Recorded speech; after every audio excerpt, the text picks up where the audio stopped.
उत्तर प्रदेश के deputy CM Keshav Prasad Maurya Kaushambi जिले के सिराथू विधानसभा सीट से चुनाव लड़ रहे हैं और सिराथू में इस बार प्रत्याशी रिश्तों की दुहाई देकर लोगों से वोट मांग रहे हैं। भाजपा की ओर से केशव प्रसाद मौर्य जहां खुद को सिराथू का बेटा बताकर जीत का दावा कर रहे हैं, तो दूसरी ओर सपा राष्ट्रीय लोकदल गठबंधन की उम्मीदवार पल्लवी पटेल यहां की बहू होने का दावा कर रही हैं और अपने लिए मुंह दिखाई में जनता से वोट मांग रही हैं।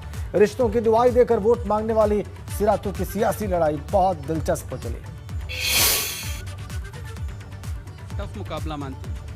मुझे ऐसा लगता है कि चेहरा सिर्फ मेरा है और यहाँ पर लोकतांत्रिक देश है और ऐसे में यहाँ के उप मुख्यमंत्री के सामने यहाँ एक प्रत्याशी नहीं बल्कि जनता चुनाव लड़ रही है। तो वो कहते हैं कि मैं सिराथू का बेटा हूँ। मैं सिराथू की बहू हूँ। अभी यहीं? जी बिल्कुल, मेरा गांव है यहाँ पर, मेरा ससुराल है और मेरा ये मानना है कि जब घर का बेटा निकम्मा साबित हो जाए, परिवार के लिए कुछ कर ना पाए, तो ऐसे में घर की बहू बेटियां आगे निकल करके दहलीज क्रॉस करके अपनी जिम्मेदारियां परिपक्व तरीके से निभा सकती हैं। भाजपा के लोग कहते हैं कि लोग तो पहले बेटे को ज़्यादा महत्व देते हैं, बहू को बाद याद करते हैं। मेरा ये मानना है ये गुजरे ज़माने की बातें हो गई। आज महिलाएं बराबर की टक्कर दे रही हैं और खुद ससुराल के लोग अपनी बहुओं को आगे निकाल रहे हैं और मेरा ससुराल, मेरा पक्ष भी यही कर रहा है।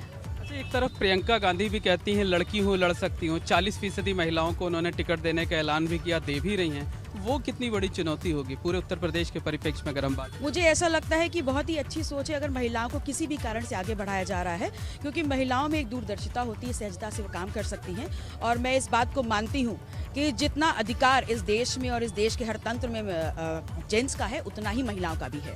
आप विकास के मुद्दे को कितना महत्वपूर्ण मानते हैं, खासकर अगर सिराथू के परिप्रेक्ष्य में हम बात करें?